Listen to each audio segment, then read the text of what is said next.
لکھا ہے کہ خداوند خدا نے جو شعلہ زن تلوار ہے وہ اس کی راہ پر مقرر کر دی تاکہ اب انسان اسے زندگی کے درخت میں سے نہ کھا سکے۔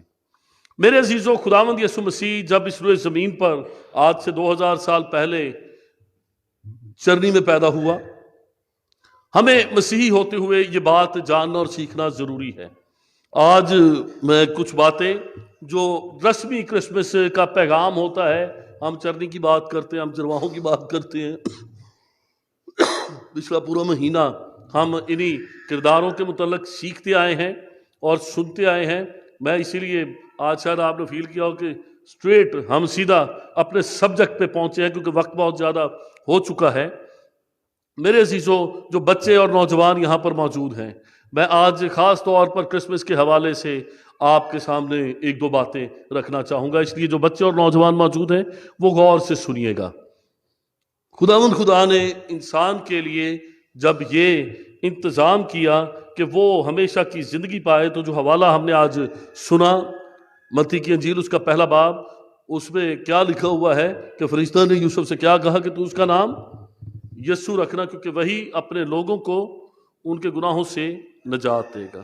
میرے عزیزو، شیطان انسان کو خدا سے دور رکھنا چاہتا ہے، مگر خدا کی یہ مرضی، یہ خوشی ہے کہ انسان کا خدا کے ساتھ میل ملاپ ہو۔ ہم جب فرشتوں کے لیے دیکھتے ہیں کہ فرشتے خداوند خدا کی خدمت کرتے اور اس کے حکموں کی بجاوری کرتے ہیں، اس کے باوجود انسان کو خداوند خدا نے جب پیدا کیا تو آدم کے لیے ہم پڑھتے ہیں کہ خداوند خدا ٹھنڈے وقت میں آتا اور آدم سے کیا کرتا تھا؟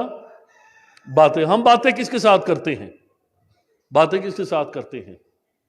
زیادہ لمبی بات، فون پہ جو گھنٹہ گھنٹہ 2 گھنٹے باتیں ہم کرتے ہیں، وہ کس کے ساتھ کرتے ہیں؟ جس سے ہم پیار کرتے ہیں، جس کے ساتھ ہمارا کوئی تعلق ہوتا ہے، جس کے ساتھ ہماری کوئی واقفیت ہوتی ہے، جس کے ساتھ ہمارے کچھ باہمی دلچسپی کے امور ہوتے ہیں۔ اسی طرح سے ہم آدم کے لیے اور خدا کے لیے دیکھتے ہیں کہ خداوند خدا نے آدم کو رفاقت رکھنے کے لیے باغ عدن میں رکھا، اور خداوند خدا اس کے ساتھ وقت گزارنا پسند کرتا تھا۔ میرے عزیزو، آج جب ہم کرسمس کو مناتے ہیں، سب سے پہلی بات تو چھوٹے بچوں، میرے بیٹے اور بیٹیوں، یہ بات جاننا ضروری ہے کہ کرسمس جو ہے آج سے 2000 سال پہلے خداوند یسوع مسیح انسان بن کر اس روئے زمین پر آیا۔ بحیثیت انسان اس کا جنم ہوا، لیکن خداوند یسوع مسیح اس سے بہت پہلے موجود تھا، آسمانی باپ کے ساتھ موجود تھا۔ میری بات کو سمجھ رہے ہیں جو نوجوان اور بچے یہاں پر بیٹھے ہوئے ہیں؟ کرسمس جب ہم مناتے ہیں، یہ نہیں کہ اس سے پہلے یسوع مسیح، جب ہم پیدا ہوتے ہیں نا، تو ہم پیدا ہوتے ہیں، ہمارا پہلے وجود نہیں ہوتا، لیکن جب خداوند یسوع مسیح اس روئے زمین پر پیدا ہوئے تو وہ خداوند یسوع مسیح کی ذات کا، اس کی ذات کا آغاز نہیں تھا، بلکہ اس کی ایک ٹرانسفارمیشن تھی۔ وہ کامل خدا سے کامل انسان بن کر ہمارے درمیان آیا۔ کامل انسان کا کیا مطلب ہے؟ کامل انسان کا مطلب یہ ہے کہ وہ اپنی ذات میں کامل خدا بھی تھا، وہ خدا کا اکلوتا بیٹا، اپنی صفات کے لحاظ سے، اپنی کوالٹیز کے لحاظ سے، اور جو قدرت اس کے پاس تھی اس کے مطابق وہ خدا کا بیٹا تھا۔ لیکن کامل انسان کا مطلب یہ پرفیکٹ مین، اس کا کیا مطلب ہے کہ اس کے اندر وہ تمام خصوصیات موجود تھیں جو انسان کے اندر ہوتی ہیں۔ پچھلے دنوں میں بیٹھا ہوا اپنے بیٹے کے ساتھ کوئی بات چیت کر رہا تھا، تو وہ مجھے کچھ بتا رہا تھا کہ 2 روبوٹس کس ملک نے پتہ نہیں بنائے ہیں جو آپس میں کمیونیکیٹ کرتے ہیں۔ کس ملک سے تھے؟ کہاں؟ ہاں جی، امریکہ میں انہوں نے 2 روبوٹس بنائے، اور کوشش یہ کی جا رہی تھی کہ یہ دونوں روبوٹس جو ہیں یہ انسان کی طرح بات چیت کرنا شروع کریں۔ اور اچانک بتاتے ہیں کہ وہ ان کو مانیٹر کر رہے تھے کہ یہ اس کی بات کا کیا جواب دیتا ہے، جو کچھ یہ کہتا ہے اس کے رد عمل میں یہ کیا کہتا ہے۔ اچانک سے ان دونوں روبوٹس نے کسی اور زبان میں جو کہ ان کی سمجھ میں نہیں تھی، کسی اور ڈیٹا میں کمیونیکیٹ کرنا شروع کر دیا، جو ان کے لیے سمجھنا مشکل تھا۔ اس کو امیجیٹلی وہیں پر بند کر دیا گیا کہ کہیں ایسا نہ ہو کہ یہ کوئی اور ایسا کام کرے جو انسانوں کے لیے نقصان دہ ہو۔ میرے عزیزوں، خداوند یسوع مسیح اپنی ذات میں ایک ایسا پرفیکٹ ہیومن بینگ تھا، اس کو بھوک بھی لگتی تھی، اس کو گرمی بھی لگتی تھی، وہ خوش بھی ہوتا تھا، وہ دکھ بھی کرتا تھا، وہ روتا بھی تھا۔ بعض اوقات ہم یہ سوچ لیتے ہیں کہ شاید اگر خداوند یسوع مسیح اس روئے زمین پر آیا اور اس نے مار کھائی، اسے کوڑے مارے گئے، اس کے سر پر کانٹوں کا تاج پہنایا گیا، تو وہ تو خدا کا بیٹا تھا، اس کو کیا فرق پڑتا ہے؟ لیکن ہر ایک جذبہ، ہر ایک فیلنگ جو کسی انسان کے جسم میں ہوتی ہے، خداوند یسوع مسیح کے پاس وہ تھی۔ اور جب اس نے ان دکھوں کو اپنے بدن پر برداشت کیا تو گویا بالکل ایسے تھا جیسے میں اور آپ ان دکھوں کو برداشت کرتے ہیں۔ یہ مطلب ہے اس کا کامل انسان ہونے کا۔ آج میرے عزیزوں، ہمیں اس بات کو سمجھنا اور جاننا ہے۔ ایک موقع پر جب خداوند یسوع مسیح یہودیوں کے ساتھ تھے تو یہودی لوگ جو وہاں پر جمع تھے، جو عالم وہاں پہ جمع تھے، وہ خداوند یسوع مسیح سے یہ کہتے ہیں کہ کیا تو ہمارے باپ ابراہیم سے بھی بڑا ہے؟ کیا تو اس سے بڑا ہے؟ خداوند یسوع مسیح ان سے جب یہ کہتا ہے کہ تمہارا باپ ابراہیم جو ہے وہ میرے دن کو دیکھنے کا مشتاق تھا، آرزومند تھا، تو وہ پوچھتے ہیں کہ کیا تو اس سے بڑا ہے کہ وہ تیرے دن کو دیکھنے کا آرزومند تھا؟ خداوند یسوع مسیح جب ان سے بات کہتے ہیں تو وہ ایک دم کہتے ہیں تیری عمر ہی کیا ہے؟ بڑا کھلا ڈلا، بڑا کھلا حساب کتاب وہ لگا کے، حالانکہ اس وقت اس کی عمر 30 سے 33 سال کے درمیان تھی جب یہ واقعہ ہوا، لیکن وہ بڑا کھلا حساب لگا کہتے تیری تو عمر مشکل سے 50 سال ہوگی اور یہاں تو باپ ابراہیم کی بات کر رہا ہے۔ خداوند یسوع مسیح ان کو بڑے اختیار سے کہتا ہے پیشتر اس سے کہ ابراہیم تھا، میں ہوں۔ میں ہوں کا لفظ جو ہے میرے عزیزو، یہ صرف اور صرف خدائے واحد بزرگ و برتر کی ذات ہے جو اختیار رکھتی ہے کہ وہ اپنے لیے کہہ سکے۔ دنیا میں اور کوئی ذات اپنے لیے میں ہوں کا لفظ استعمال کرنے کی طاقت نہیں رکھتی، اختیار نہیں رکھتی، جرأت نہیں رکھتی، نہ ہی وہ اس لفظ، اس نام کی ہیبت کو برداشت کر سکتے ہیں۔ صرف خداوند خدا یہ اختیار رکھتا ہے کہ وہ کہہ سکے کہ میں ہوں۔ یہاں پر بھی بائبل مقدس میں مختلف موقعوں پر ہم دیکھتے ہیں کہ خداوند یسوع مسیح نے یہ کہا کہ پیشتر اس سے کہ ابراہیم تھا، میں ہوں۔ خداوند خدا کے لیے ہم دیکھتے ہیں انہوں نے کہا کہ میں جو ہوں سو ہوں۔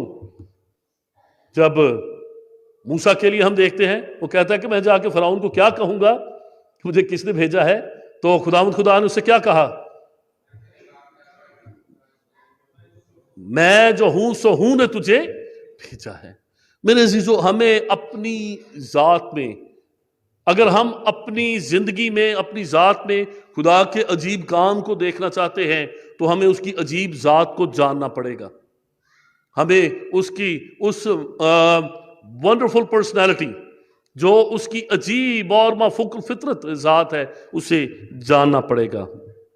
آج میرے عزیزو، جب خداوند کا کلام ہمارے سامنے ہے تو یسوع مسیح کے آنے کا مقصد یہ ہے کہ خداوند خدا کا انسان کے ساتھ میل ملاپ ہو جائے۔ خداوند خدا انسان کو کچھ دینا چاہتا ہے۔ خداوند یسوع مسیح کو جب خداوند یسوع مسیح کو اس روئے زمین پر بھیجا گیا تو اس کے بھیجنے کا مقصد یہ تھا کہ خدا انسان کو کچھ دینا چاہتا ہے۔ وہ انسان کو ہمیشہ کی زندگی دینا چاہتا تھا۔ خداوند خدا نے جب اپنے بیٹے کو بھیجا وہ انسان کو ہمیشہ کی زندگی کے ساتھ ساتھ کثرت کی زندگی دینا چاہتا تھا۔ خداوند خدا نے جب اپنے بیٹے ہمارے نجات دہندہ خداوند یسوع مسیح کو بھیجا تو وہ گناہوں سے معافی دینا چاہتا تھا۔ کیا لکھا ہوا فرشتہ نے یوسف سے کیا اس کا نام یسوع رکھنا، کیونکہ وہی اپنے لوگوں کو ان کے گناہوں سے نجات دے گا۔ یسوع مسیح آیا ہی کچھ دینے کے لیے، وہ کچھ دینے کے لیے آیا۔ آئیے، اگر آپ کے پاس بائبل مقدس ہے، اگر آپ کے پاس بائبل مقدس ہے تو میرے ساتھ کھولے یوحنا 10واں باب اس کی 7ویں آیت سے پڑھتے ہیں۔ یوحنا 10 باب اس کی 7ویں آیت لکھا ہے، پس یسوع نے ان سے پھر کہا، میں تم سے سچ کہتا ہوں کہ بھیڑوں کا دروازہ میں ہوں۔ جتنے مجھ سے پہلے آئے سب چور اور ڈاکو ہیں، مگر بھیڑوں نے ان کی نہ سنی۔ دروازہ میں ہوں، میں ہوں، میں ہوں، میں ہوں۔ بار بار خداوند یسوع مسیح جب یہ بات کہتے ہیں تو جیسے مکاشفہ کی کتاب میں لکھا ہوا ہے نا کہ پڑھنے والا سمجھ لے، اس وقت بھی جو لوگ سمجھ رکھتے تھے، جو صحیفوں سے واقف تھے، جو انبیاء اکبر اور انبیاء اصغر کے وہ صحائف جو قوم بنی اسرائیل کو دیے گئے تھے، جو توریت کی تاریخ سے واقف تھے کہ یہ جو لفظ میں ہوں بولتا ہے، یہ اس کا تو جو مصدر ہے وہ زمانہ قدیم الایام سے ہے، اس کا تو نسب ہی کہیں اور جا کے ملتا ہے، کیونکہ کوئی انسان سے پیدا ہونے والا جس کا باپ انسان ہوگا، جو انسانی تخم ہوگا، اس کے اندر تو اتنی جرت ہی نہیں، اس کے اندر تو اتنا اختیار ہی نہیں کہ وہ اپنے لیے میں ہوں کا لفظ بول سکے۔ یہاں پر لکھا ہے خداوند یسوع مسیح کا کہتا ہے دروازہ میں ہوں، اگر کوئی مجھ میں سے داخل ہو تو نجات پائے گا اور اندر باہر آیا جایا کرے گا اور چارہ پائے گا۔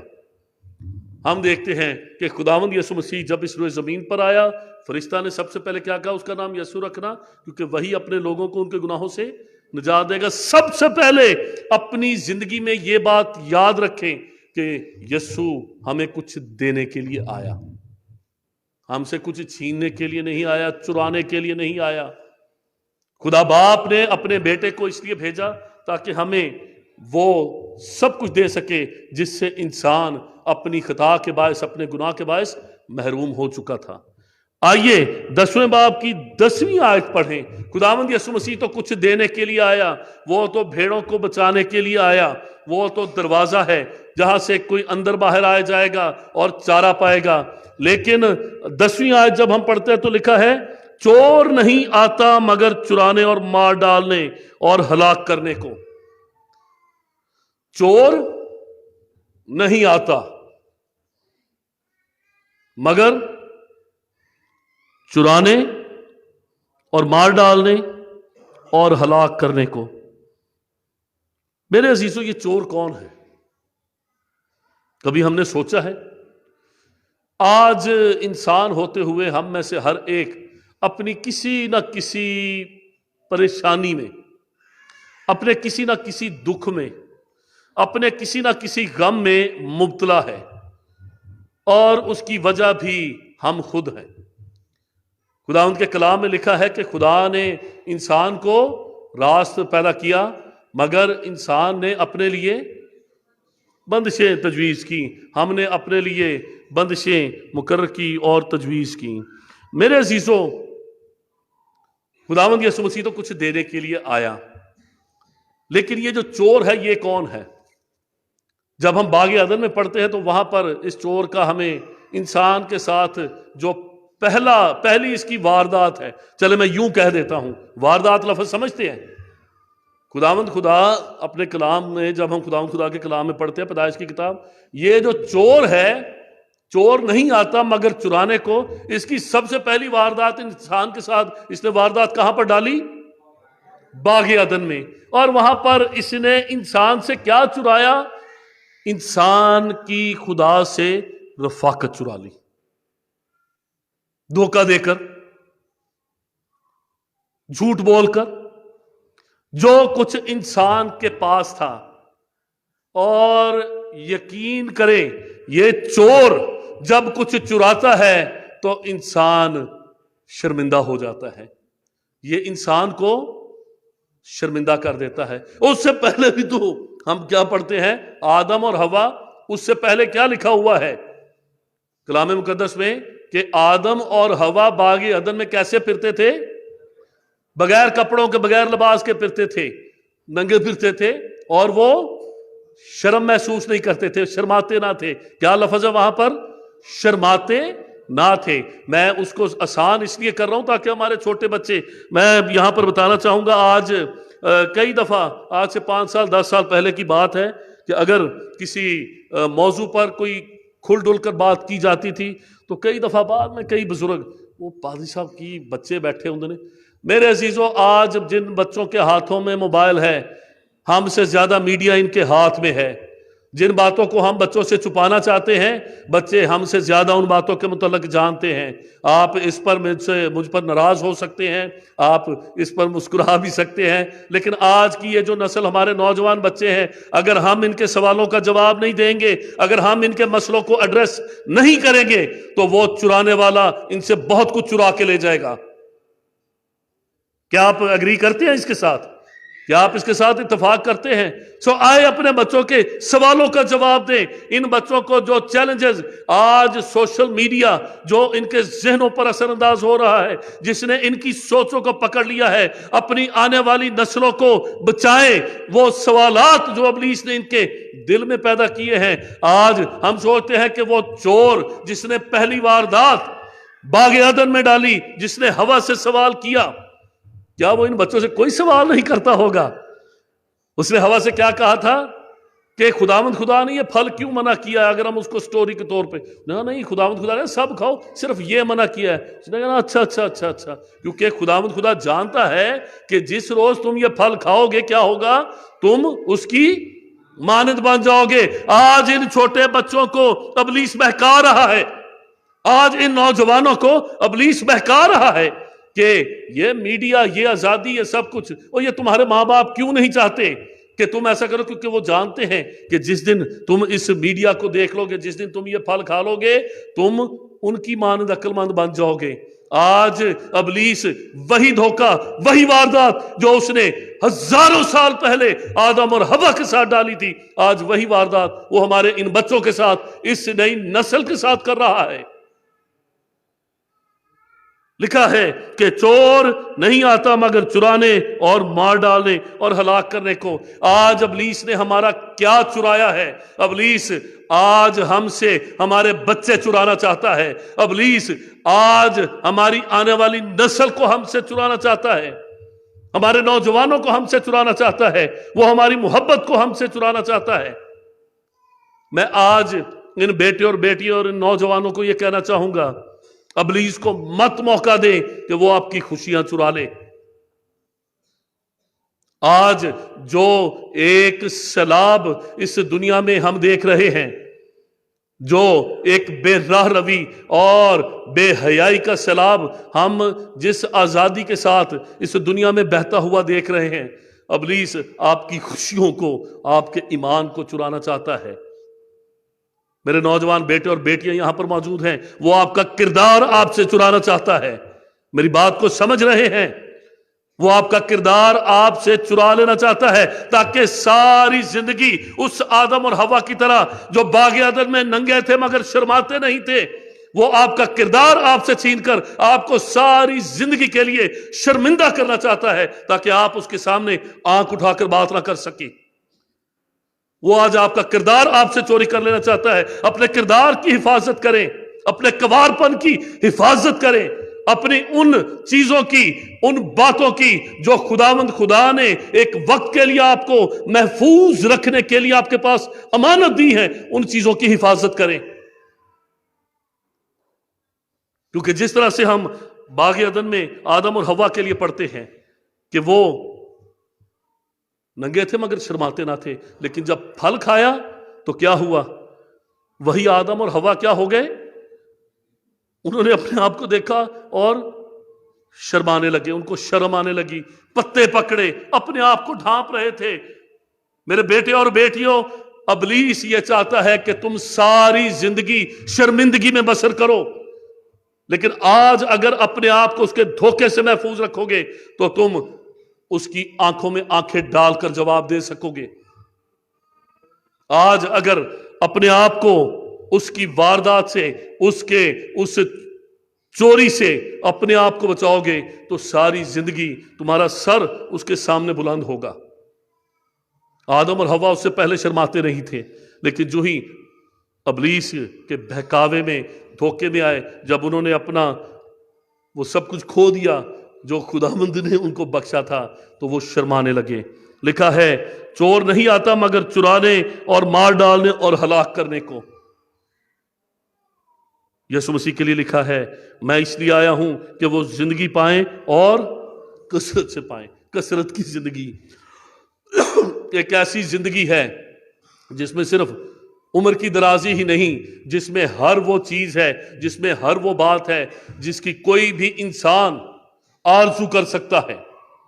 کثرت کی زندگی ایک ایسی زندگی ہے جس میں ہر وہ بات ہے، وہ خوشی ہے، وہ اطمینان ہے، آپ کے پاس وہ دلیری ہے، آپ کے پاس وہ طاقت ہے، آپ کے پاس وہ اختیار ہے، خواہ وہ روحانی اختیار ہو، خواہ جسمانی اختیار ہو، خواہ خاندانی اختیار ہو، خواہ محبت کا اختیار ہو۔ خداوند خدا آپ کو ایسی زندگی دینا چاہتا ہے جس میں وہ سب کچھ آپ کے پاس ہو، جس کی ایک ایماندار شخص جو خداوند خدا سے محبت رکھتا ہے وہ شخص آرزو کر سکتا ہے۔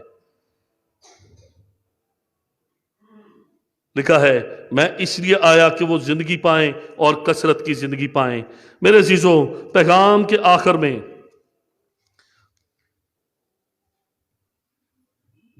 ہم اس بات پر غور کریں گے کہ یہ کثرت کی زندگی ہم کیسے پا سکتے ہیں۔ خداوند یسوع مسیح کے آنے کا مقصد جو اس روئے زمین پر تھا، ایک آیت ہے تو اس کا نام یسوع رکھنا، کیونکہ وہی اپنے لوگوں کو ان کے گناہوں سے نجات دے گا۔ یہ کیسے ممکن ہوگا؟ آج سے چند دن پہلے یہاں پر میموریل سروس میں قادری نذیر مسیح صاحب کی میموریل سروس تھی، اور اس میں جب میں پیغام دے رہا تھا تو بہت سے لوگوں نے بعد میں مجھ سے وہ حوالے لیے، وہ ریفرنس لیے، جہاں پر رومیوں کے خط میں ہم یہ پڑھتے ہیں، لکھا ہے کہ اگر ایک شخص کے گناہ کے باعث گناہ نے اور موت نے تمام انسانوں پر حکمرانی کی، تو ایک ہی شخص کی راست بازی کے وسیلہ سے زندگی حاصل ہوگی۔ تمام لوگ ہمیشہ کی زندگی پائیں گے جو اس پر ایمان رکھ سکتے ہیں۔ میرے عزیزوں، خداوند خدا نے کرسمس کے اس موقع پر، جو آج سے 2000 سال پہلے ایک بچہ چرنی میں پیدا ہوا، اسی لیے جب بہت دفعہ ہم بات کرتے ہیں تو ہم اس کو عید تجسم المسیح کہتے ہیں، خداوند یسوع مسیح کے تجسم کا کیا مطلب ہوتا ہے میرے بچوں؟ جسم پہن لینا۔ یہ اوور کوٹ ہے، یہ کیا ہے؟ اس کو کیا کہتے ہیں؟ اوور کوٹ ہے۔ یہ جب ہم اس کو پہن لیتے ہیں تو نیچے والے کپڑے چھپ جاتے ہیں اور ہم سردی سے بھی بچ جاتے ہیں۔ یہ اوور کوٹ پہن لیا۔ یوم تجسم کا مطلب یہ ہے کہ خداوند یسوع مسیح جو اپنی ذات میں شروع میں جیسے میں نے بتایا ایز سن آف گاڈ، خدا کے بیٹے کے طور پر بچوں، وہ باپ کے ساتھ شروع سے موجود ہے، اس سے پہلے کہ سورج چاند ستارے یہ زمین۔ پیدائش پہلا باب پہلی آیت کس کس بچے کو آتی ہے؟ سنڈے اسکول کے کس کس بچے کو آتی ہے؟ کو اپنا ہاتھ دکھا سکتے ہیں؟ خدا نے ابتدا میں زمین اور آسمان کو پیدا کیا۔ خداوند یسوع مسیح اس سے پہلے موجود تھا۔ اب میری بات سمجھ میں آئی آپ کو؟ سمجھ آ گئی؟ خداوند یسوع مسیح خدا باپ کے بیٹے کے طور پر ایک چھوٹا بچہ، لٹل بیبی جیزس، وہ 2000 سال پہلے انسان بن کے پیدا ہوا، لیکن موجود وہ کب تھا؟ پیدائش پہلا باب پہلی آیت سے بھی پہلے موجود تھا، بنایا عالم سے پیشتر، اس سے پہلے کہ یہ سورج چاند ستارے بنتے۔ میری بات بچوں سمجھ میں آ گئی ہے؟ ہاں بالکل۔ اب آپ نے یہ بات یاد رکھنی ہے، خداوند یسوع مسیح جب اس روئے زمین پر آیا، اس کو کس لیے بھیجا؟ تاکہ وہ میری اور آپ کی خاطر اپنی جان صلیب پر دے اور کفارہ ادا کرے۔ اگر آپ کے پاس بائبل مقدس ہے تو میں یہ درخواست کروں گا کہ میرے ساتھ خداوند کے کلام میں سے کھولیں، دوسرا کرنتھیوں اس کا 5واں باب اور اس کی 21ویں آیت۔ دوسرا کرنتھیوں اس کا 5واں باب اور اس کی 21ویں آیت۔